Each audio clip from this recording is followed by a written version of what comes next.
Nathaniel. Hi, Alex. Welcome to Health Coaching. I hope we're both in the frame here. Okay. How are you today? I'm stressed. Would you like to share more about that? I'm trying to finish up my dissertation, which I don't think I'll finish all the chapters in the next 2 weeks, but I'm hoping to finish rewriting those 2 chapters my professor wants me to.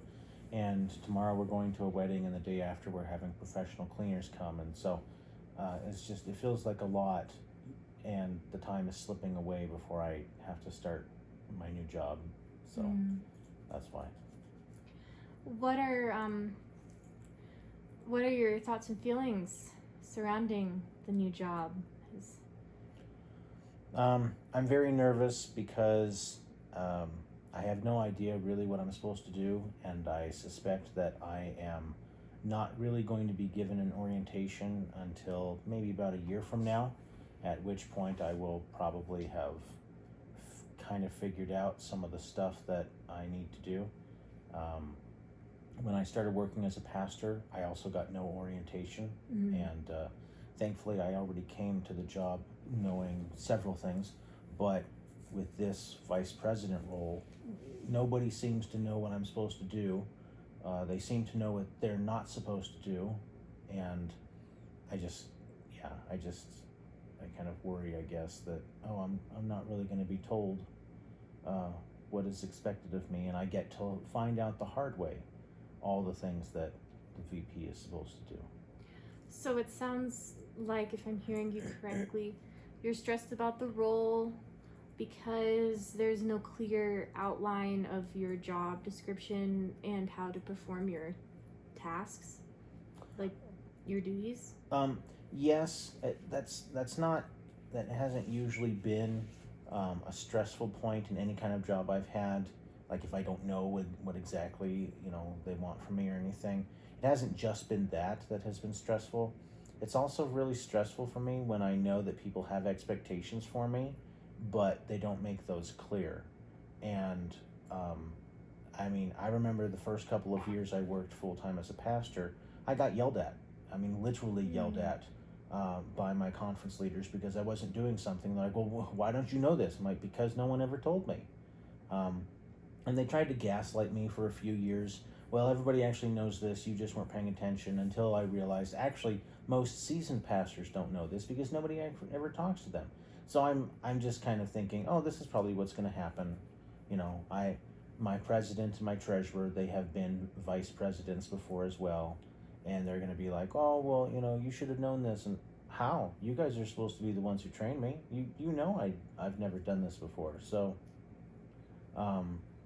the stress comes from, I'm probably going to have to put up with gaslighting and kind of BSing their way through, and maybe even some bullying before I know enough to be able to push back and say, that's not true. So how do you feel like this stress is affecting your health? Because I know we've been talking a lot recently about exercise and counting calories, starting to consider nutrition and overall health. You mentioned that was one of your core values, taking care of your health. I remember that from last week.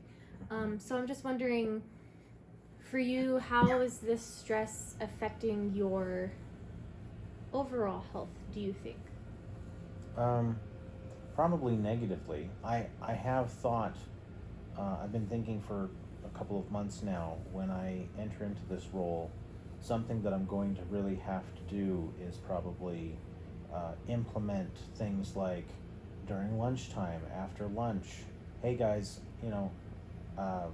let's take 10 minutes. You don't have to follow me, I'm going to do this, but you're invited by me to come along for a 10-minute walk afterward.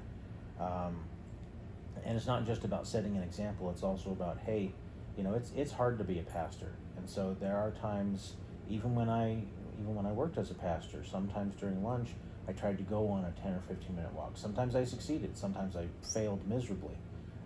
Or is it gloriously, maybe? you have all these intentions, and then emergencies come up, and only afterward do you realize, oh, they lied to me. That wasn't actually an emergency, or oh, this was an emergency. I really needed to do this. Same thing there, and I'm kind of thinking, well, that was necessary as a pastor. It's got to be even more necessary, all the more, if my signature is one of the legal signatures that is the stopgap measure for the institution that is the conference. The pastor's not going to get sued. I'm going to get sued. That kind of thing. And it's not about, oh, I'm going to get sued. It's, oh, well, I want to take this even more seriously. If something bad happens to me in the course of my responsibilities, that's detrimental to the rest of the conference. And Dave has already had his medical issue with blood clots and whatever. Darren was in the hospital over the weekend this past spring because he thought he was having a heart attack, and he's 43 or 44, and he wasn't having a heart attack, but he was having a panic attack induced by stress. I'm like, oh, well, shoot, man, why don't we go ahead and be an Adventist and take a 10-minute walk after eating? And Dave is already requiring everyone in meetings after about an hour to get up and take stretches and stuff. I'm like, okay, well, there you go. So I suspect it is negatively affecting my health. I don't know, the parameters. We just moved, and so I can't really weigh myself, and I don't have a reliable blood pressure cuff, and all, but I'm trying to pay attention to that. But I also recognize, hey, I really need to get this dissertation done, or at least to a place where if I need to work on it for the next few months, it's not going to be like, well, I'm not going to be able to do it because I have this huge assignment I got to do for the conference. So it sounds like you, in this new role of vice president for the conference, you are seriously considering not only the example you set with your fitness, but also managing the stress, because the president and vice president of finance are having high levels of stress and it's causing them health problems. And so you're looking in from the outside and saying, I don't want that to happen to me. Another thing you mentioned that I thought was helpful was you mentioned in the past you have been able to take walks after lunch sometimes, or at least even planned to. What about taking those walks after lunch? How did that make you feel when you did that? It depended. There were times when, I would take a walk after lunch and it didn't really make me feel very good. Maybe that was environmental factors. I know that there were a few times when it was super cold and I was like, I hate doing this. There were other times when, it was a major hot wind from the east. It always seems to come from the east, or at least it feels like it's coming from the east. And it was just miserable. You're like, I don't want to do this, Sometimes I felt good. There were plenty of times, though, that I felt neutral. I knew it was good for me, but if someone had asked me, so do you feel better? No, I don't feel worse, but I don't feel better either. But I know it's good for me, and probably in the long run, I'll probably start feeling a lot better.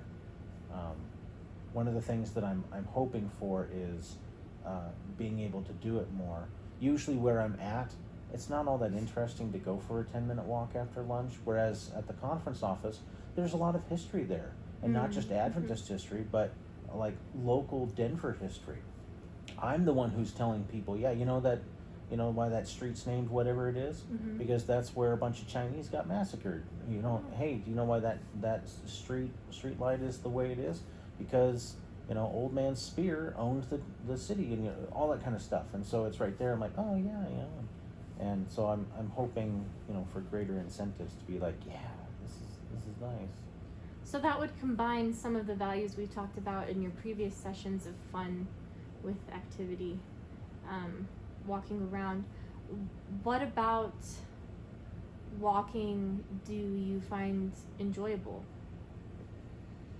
When I get to walk in a place that either is very fun for me, that could be historically significant, it could be a beautiful landscape, or if it's new, hey, I've never been here before, this is kind of cool. That tends to be what is really enjoyable about walking for me. After a while, so this is beyond a 10-minute walk. after a while, if I've walked for quite some time, if I'm able to keep track of my steps, which I am because of the step tracker Yeah. that you got me, after a while, if I'm able to see that I have a good like 5,000, 6,000, 7,000 steps, that actually makes me feel good too. And like, hey It man, does? yeah, because I've already arrived at well, I'll go ahead and say a decent. I've arrived at a decent number, more than I usually get. And so if I do that, I already feel like I've achieved something. And then just continuing on, I'm like, hey, I'm just adding to the achievement. So, but that takes a while to get there, obviously. But so for the short term, I know walking is good for me, but what makes it rewarding is finding those new places or finding those significant places, you know, rather than, oh, look, I took a walk. I'm like, I don't care. Okay, so how would you say how would you go about implementing more activity in your day? I know you mentioned the walk after lunch, so I'm interested to see if you've thought about what it looks like for you, what you want it to look like to get more activity throughout your day. I mean, I've thought of a couple of things. The first one is I go for a walk, not just after lunch, but perhaps maybe, I don't know how reasonable this is actually because I don't know my schedule yet, but I have thought, it probably would be good if I say, and maybe for the sake of consistency, that way people aren't like, man, why are you always changing the schedule? I got a schedule with you too. So, but maybe making it always like, I'm going to go for a walk from 10 to 10:10. And then I'm going to go for a walk from like 12:15 to 12:25. And then I'm going to go for a walk from like 4 to 4:10. And that way people are like, oh, okay, cool. I kind of know where Nathaniel is, even if he's not in the building. And I don't have to worry about, but I already scheduled a meeting for you at 4. Well, but you know that I go for a walk. Oh, yeah, that's right. Versus, yeah, but your walk, you go for a walk anywhere from 2 to 4:30. What am I supposed to? That can be really annoying for anyone trying to schedule a meeting with the VP. That makes sense. So I've thought about that. I've also thought about telling, maybe not every time, but more than just occasionally, telling other directors, telling other officers, telling other people who work at the conference office, hey, hey Nathaniel, I need to talk to you. Cool. Let's have a walking meeting. Let's go around. And I've also thought I could pitch it because I do believe this. Hey, even though this is where the conference office is, and even though our memberships might be in different churches, maybe we're traveling all around, really this is our neighborhood. And you're all still pastors, even if you say, well, but I don't actually pastor, I do something else. Okay, cool. But you're still a pastor according to our church governance, which means you should know the territory where your office is located. And so the idea that I can say, oh, hey, we have a walking meeting, you go ahead and talk to me. And that way I can also point out to you, this is why this is historically significant. Hey, we should really look into this neighborhood. Hey, we should be aware, hey, this is where those Christians are. Hey, this is where those psychics are. And, it doesn't really matter. It does, actually, if you want to be a good neighbor, or if you're wondering, why did I get this flyer on my door? Where did this come from? It came from down there. The people that you're not paying attention to. It sounds like you've come up with a creative way to get walking. It sounds to me like you're not wanting to do exercise all in one go. Yeah. So you're wanting to break it up throughout the day in little spurts. Is that? Yes.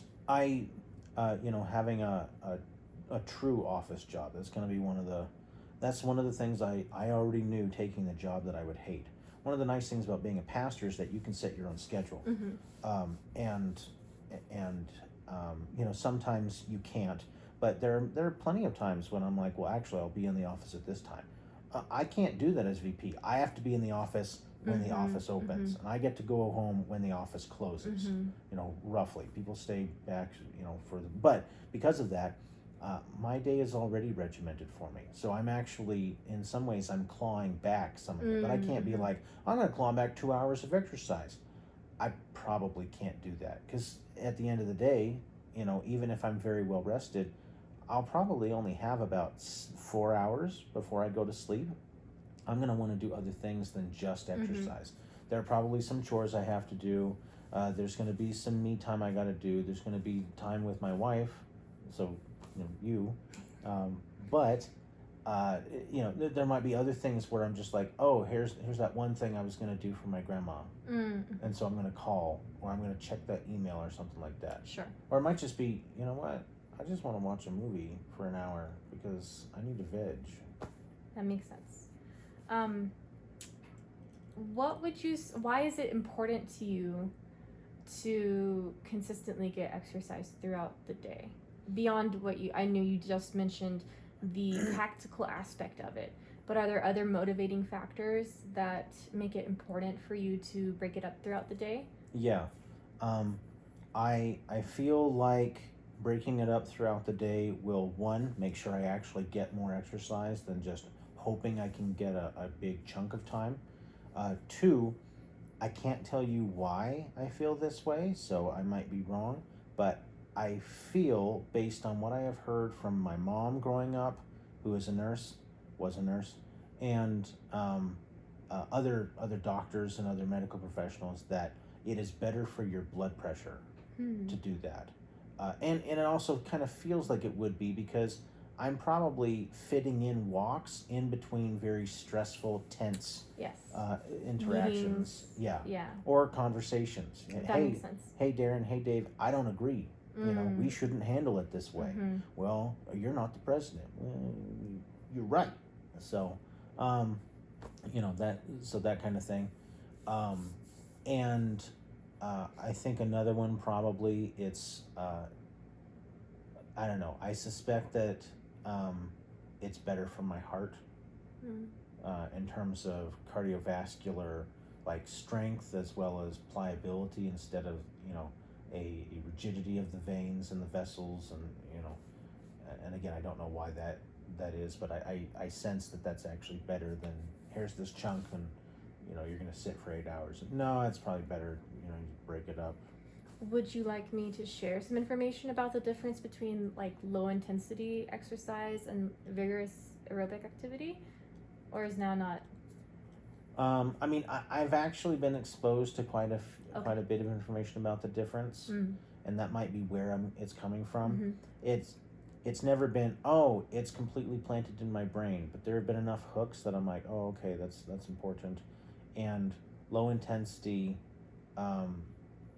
I was told by my physical therapist, low intensity can actually do a lot more long-term benefits than just the high intensity alone.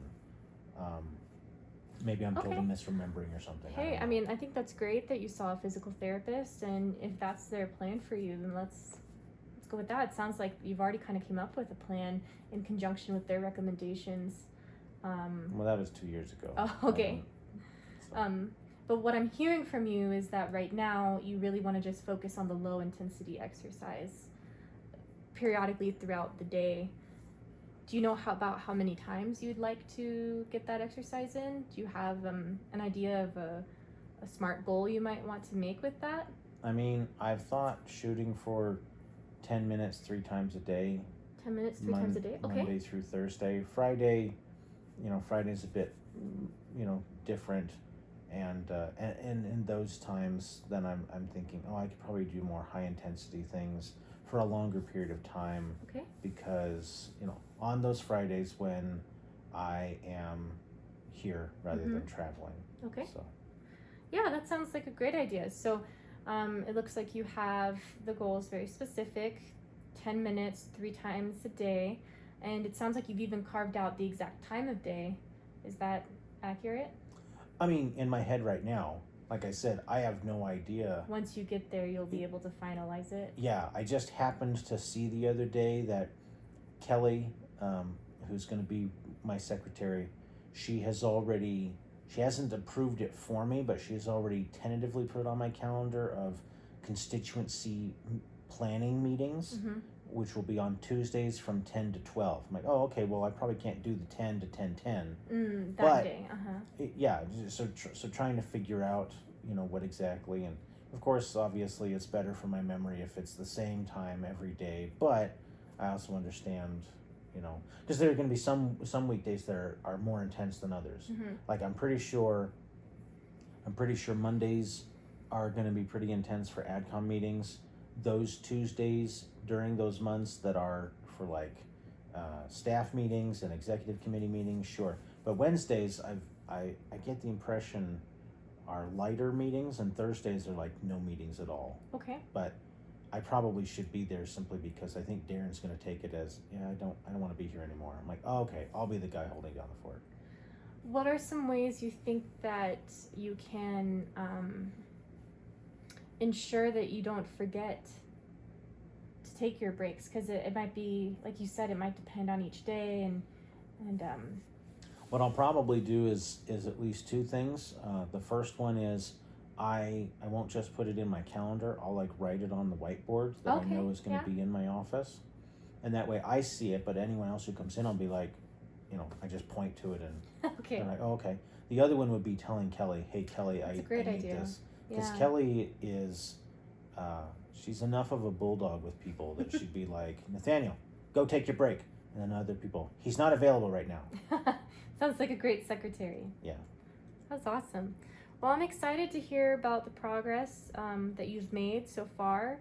You mentioned tracking your steps and getting good steps on your watch, and your desire to increase your activity. And it sounds like you have a really great start of a plan, and I'm excited for you. So thank you for sharing that with me. We're just about out of time, so I wanted to see if there's anything else you want to share quickly as we wrap up. Not about exercise. I guess I am hoping sometime to also integrate, like once I lay this foundation of kind of low intensity, smaller portions of stuff, I feel like I could then integrate that thing I was telling you about with Lance. And Oh, yes. Maybe one or two times a Aiming for year. those long. Yeah, like over a hikes. weekend. And Yeah. Let's go do this, and that kind of thing. Of course, I still need to talk to him, but he's getting married tomorrow, and let's wait for him to Settle in. yeah, or whatever that is. So that's what I'm thinking. I know it's 2 minutes left, but if you wanted to briefly share what you wanted to share about low intensity versus high intensity exercise, you can. You don't have to. Sure. I'll just briefly share. So basically, high intensity aerobic exercise is better for like aerobic heart health, like the heart's ability to pump the oxygen to the tissues in the body, Right. and the effectiveness of that. And so that's kind of where high intensity exercise is more helpful. However, you did mention having high blood pressure. So I love that you're talking to people. I know you mentioned having a doctor's appointment in the next couple weeks, so maybe that would be something to discuss with them. But the low intensity exercise you've planned, short durations of walks, you can also run that by the physician. But that sounds like a great starting place. And then the low intensity is great for people who maybe have some joint issues. I know you mentioned having a knee injury in the past, and again for blood pressure. Just because I can't give a recommendation, I'm not an exercise physiologist, but I would encourage you to speak with your physician, just because you do have those comorbidities, before starting up in earnest high intensity exercise plan. Okay. So, but great work. I'm excited to continue to work with you. Thank you. How about we meet again next week? Yeah, that sounds good. Great. And we'll iron out the details after we stop this recording. Okay, sounds Bye. good.